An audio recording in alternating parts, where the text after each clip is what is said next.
An awesome subscriber, one of you, I know who it is, sent us some bird toys. I'm going to use this for our new little monkey. Oh, I gave it away. Yeah, you literally I literally just said it's a monkey. Yeah. Okay, so here's the cage that our new creature is going into. It's not ginormous, but it is plenty large enough. It meets all USDA standards. I know that a lot of it is going to fall through and fall out, but I'm going to put cypress mulch on the bottom of the cage, just well, for aesthetic appeal, and also to give the little guy something to walk on other than wire. I'll still be able to hose it out and clean it out. That worked out better than I expected. It covered almost the whole bottom of the cage, and I'm fine with that. I'm going to put in just a log there, like that. Just something for some texture. Now these aren't going to last but maybe a day, but they're pretty and I want to have them. It is just some monkey grass, some mondo grass actually, and one of the ornamental kales. I may just put that in just like that, and this I'm going to shove it back there.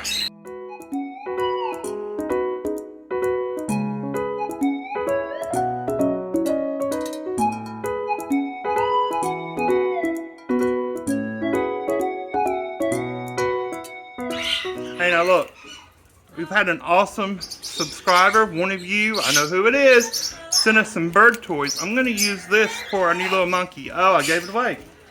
Yeah, you literally I literally just said it's a monkey. Yeah. It's a monkey. I'll show, his name is Oliver. I'll show Oliver to you in just a moment. I'm going to hang this in his cage. Thank you. Okay, so he's going to stay in this part of the birdhouse that is heated. It's got 3 big heat lamps going in here. You know, it's not going to stay 90 degrees year-round in here, but he's going to have a heat lamp over his cage. I'm going to heat this nest box for him. This is, well, it's a parrot nest box. You see it's got a slide door on the back. I got some wood shavings inside for him. Okay, I'm going to use a heating pad for reptiles, and it's going to stick right onto the side of the box, and it's going to keep them warm. People do this for parrots a lot. I've done it before, and it works out great. I'm just going to stick it right here, peel and stick, just like that. And that's all there is to it. So we're going to hang this on the cage. He can sleep in here. This is going to keep things warm. He's going to have a heat lamp on top of his cage. Everything's going to be honky-dory. Now look, doesn't that look nice? He's got a little blanket tent. He's got some plants to destroy, some mulch to forage through, giving him some little hand toys.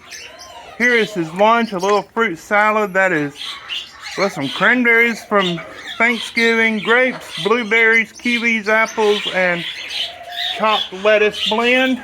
Now look, here is his little house that we've done for him. It's got the heating pad on the side. There are shavings in the bottom. He has this, well, it's a pillowcase that he likes.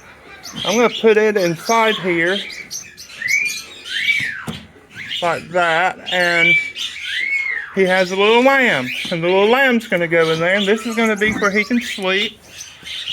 I've got a little baby blanket towel thing on top, and then this is going to go here. Cover that back up, keep the heat in. I'm going to put a couple of heat lamps above his cage. Are you ready to meet him? His name is Oliver. He's pretty intense. Are you ready? I hope you're ready. So there he is. He is a black-tufted marmoset monkey. He has been neutered. He's 7 years old. He has a very sad story. Here, who's that on the picture? Can you see the screen? You see that monkey? Huh? Oh, you see me, don't you? Come on, you want to go back in your cage? Do you?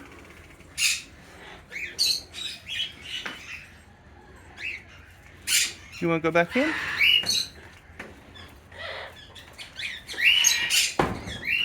Come on. You want to go back in your cage?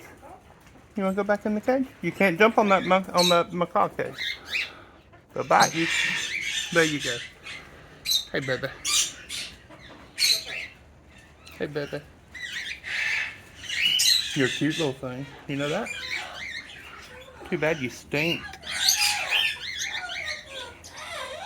Marmosets stink. I want you to know that. Number one, they stink. Number two, they're expensive to feed. Number three, they require tons of attention.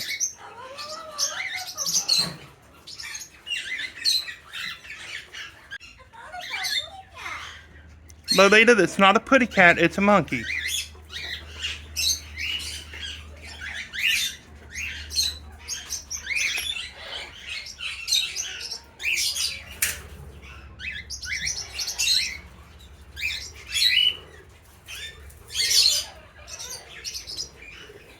Are you the good monkey? He is scent marking me right now. He's not being sweet, he's marking his scent on me. Marking me as his territory to keep other male marmosets away. Now I'm going to stink. Most definitely will have to take a shower before going to work today.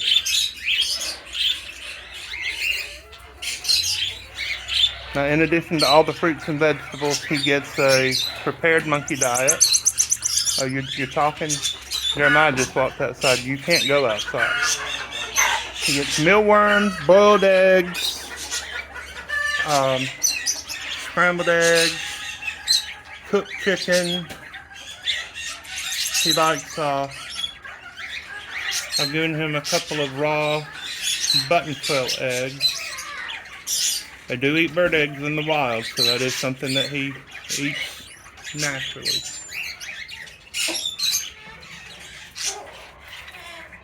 You like being rubbed, an ear rubbed? You're a good little monkey, aren't you? Have you heard his story yet? It's really, really sad. Super sad. Okay, friends, I'm going to tell you the really sad story of how Oliver came to live with us. First off, I want to say that I'm glad he's here. I like him. I love him. He is an awesome little creature, full of mischief and mayhem, and I really appreciate that. I love him.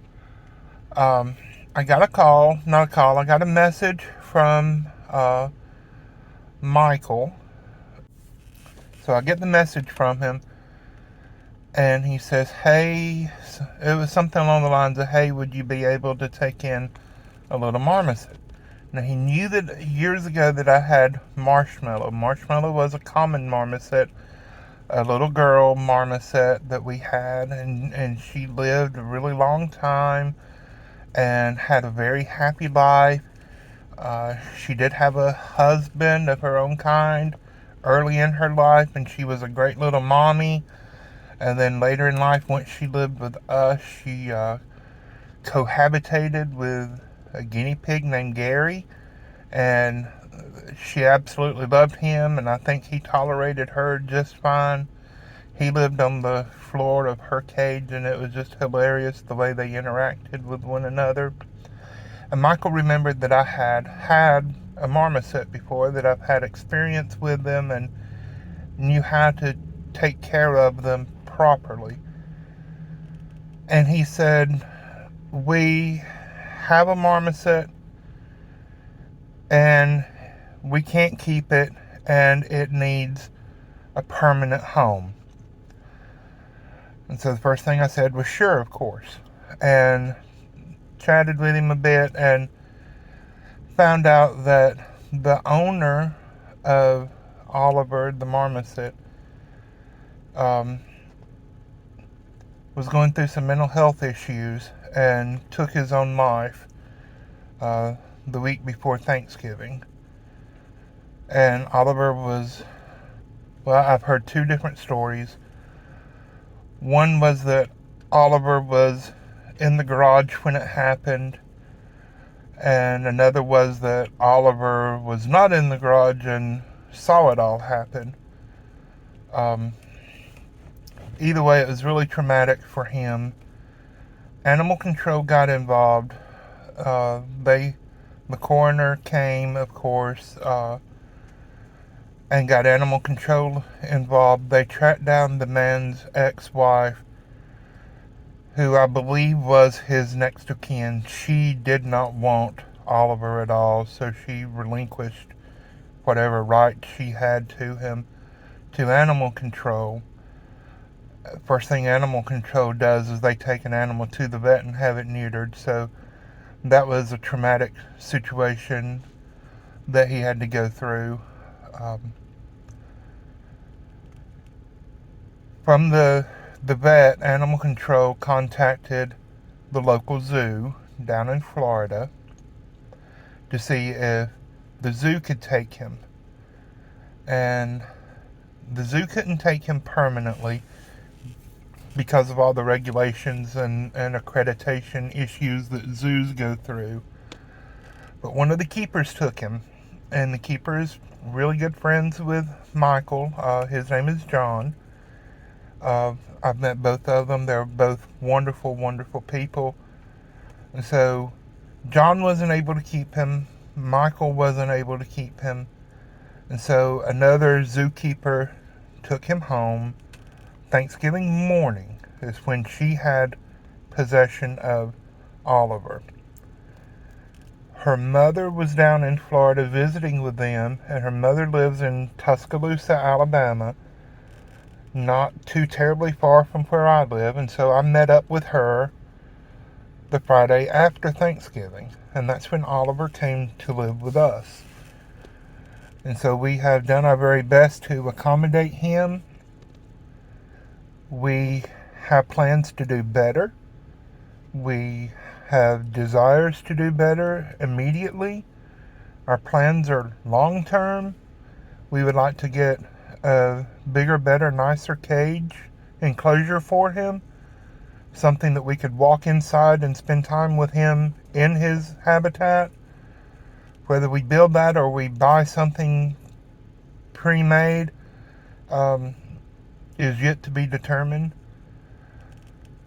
But he's going to live with us forevermore, and we're going to do everything that we possibly can to make him healthy and happy, and we're going to take care of him to the very best of our abilities.